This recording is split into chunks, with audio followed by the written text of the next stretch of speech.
السلام علیکم ورحمۃ اللہ وبرکاتہ. کیسے ہیں آپ سب لوگ؟ امید ہے ایمان اور صحت کی بہترین حالت میں ہوں گے انشاءاللہ عز و جل. آج ہم پڑھیں گے جمع قرآن کا دوسرا دور. پہلے ہم نے پڑھا تھا کہ حضرت محمد صلی اللہ علیہ وسلم کے دور میں قرآن پاک کو کس طرح سے جمع کیا گیا.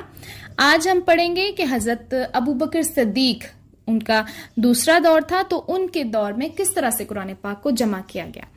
جب حضرت محمد صلی اللہ علیہ وسلم اس دنیا سے رخصت فرما گئے تو پھر حضرت ابو بکر صدیق پہلے خلیفہ بنے. اور پھر آپ کو پتہ ہے کہ ایک بہت بڑی جنگ ہوئی تھی جس کو ہم کہتے ہیں جنگ یمامہ، اور اس جنگ میں بہت سارے حفاظ شہید ہو گئے تھے. ہسٹری سے پتہ چلتا ہے کہ تقریباً 70 حفاظ تھے جو شہید ہو گئے. تو اس کے بعد پھر لوگوں کو یہ خوف پیدا ہوا کہ اگر اس طرح سے سارے حفاظ شہید ہوتے رہے تو قرآن پاک تو ہم تک پہنچ ہی نہیں سکے گا، ہماری اگلی نسلوں تک تو نہیں پہنچ سکے گا. تو اب کون سا ایسا طریقہ اپنایا جائے کہ اس کو سیو کر لیا جائے.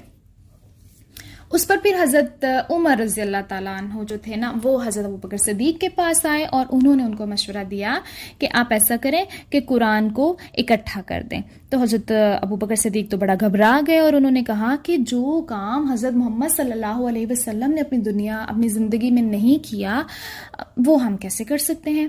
تو پھر حضرت عمر نے ان کو بار بار کہا کہ نہیں، یہی بہتر ہے، یہ کوئی بدعت نہیں ہے، لیکن یہ ہے کہ وہ کام تو حضرت محمد صلی اللہ علیہ وسلم کی زندگی میں ہی ہو چکا تھا نا. جیسے کہ میں نے بتایا کہ وہ پتھر کی تختیوں پہ لکھتے تھے، کھجور کی شاخوں پہ لکھتے تھے.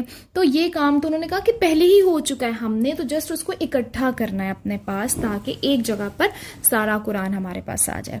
تو حضرت ابو بکر صدیق نے پھر مان لی ان کی بات، اور پھر انہوں نے کس کو بلایا؟ حضرت زید بن ثابت کو بلایا جو کہ کاتب وحی تھے.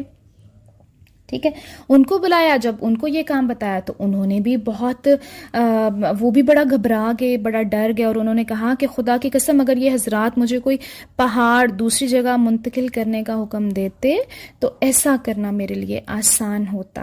یعنی یہ کام جو تھا نا، اکٹھا کرنا، اس کو لکھنا، وہ میرے لیے زیادہ مشکل ہے، اور پہاڑ کو دوسری جگہ منتقل کرنا بڑا آسان ہے. تو لیکن پھر بھی اینڈ پہ وہ مان گئے. انہوں نے مان لیا کہ چلیں ٹھیک ہے، ہم اس کو اکٹھا کر دیتے ہیں. اس کے بعد پھر ان کو اکٹھا کیا گیا. اب یہ نہیں کہ بس لوگوں سے لے لیا گیا اور اکٹھا ہو گیا، بڑے طریقے سے انہوں نے جمع کیا. یعنی ایک کمیٹی بنائی گئی جس میں پھر کچھ حفاظ تھے، وہ بلائے جاتے تھے. اگر کسی سے کوئی پتھر کی جو تختی جس کے اوپر اس نے لکھا ہوا ہوتا تھا وہ اگر لیا جاتا تھا نا اس سے، تو پھر پہلے اس کو کسی جو حافظ قرآن ہوتا تھا اس کو پڑھوایا جاتا تھا کہ جس نے صحیح لکھا ہے. پھر گواہی دلوائی جاتی تھی دوسرے لوگوں کی جن کے پاس آلریڈی وہی والی آیت لکھی ہوئی ہو، پھر اس کو میچ اپ کیا جاتا تھا. تو اس طرح سے پھر جب وہ فائنلائز ہو جاتی تھی آیت تو پھر اس کو وہ اکٹھا کر لیتے تھے، یعنی اس کو لکھ لیتے تھے. اب کیا ہوا کہ حضرت ابو بکر صدیق رضی اللہ تعالیٰ عنہ کے دور میں تو اس کو لکھ لیا گیا، اکٹھا کر دیا گیا. لیکن کیا تھا کہ جو آیات کی ترتیب تھی نا وہ صحیح کر دی گئی. یعنی جیسے ہم سورہ بقرہ کو دیکھتے ہیں تو اس میں آیت نمبر 1 سے لے کر اس کی اینڈ والی آیت تک اس کو ترتیب سے لکھ دیا گیا ایک جگہ پر.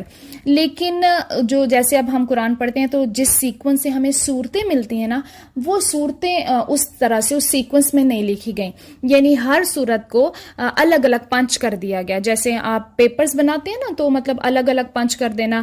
جیسے ہم یہ کہیں یہ سائنس کا پیپر ہے، یہ ہسٹری کا پیپر ہے، یہ انگلش کا پیپر ہے، تو الگ الگ پنچ کر دیے گئے. یعنی الگ الگ پنچ کر دی گئیں صورتیں. ایک ایک صورت کو کمپلیٹ کر دیا گیا لیکن الگ الگ پنچ کی گئیں، ان کی کوئی ترتیب نہیں تھی.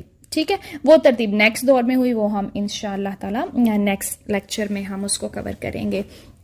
اور جو حضرت ابو بکر صدیق رضی اللہ تعالیٰ عنہ کے دور میں جمع کیا گیا نا قرآن، مصحف جو جمع کیا گیا، اس مصحف کو کہتے ہیں مصحف اس کا نام رکھ دیا گیا.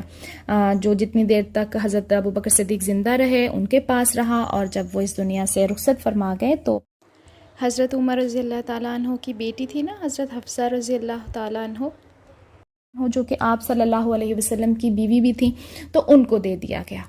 تو یہ ایک چھوٹی سی ہسٹری تھی دوسرے دور کی. اب انشاءاللہ تعالی جو تیسرا دور ہے وہ ہم نیکسٹ لیکچر میں کور کریں گے.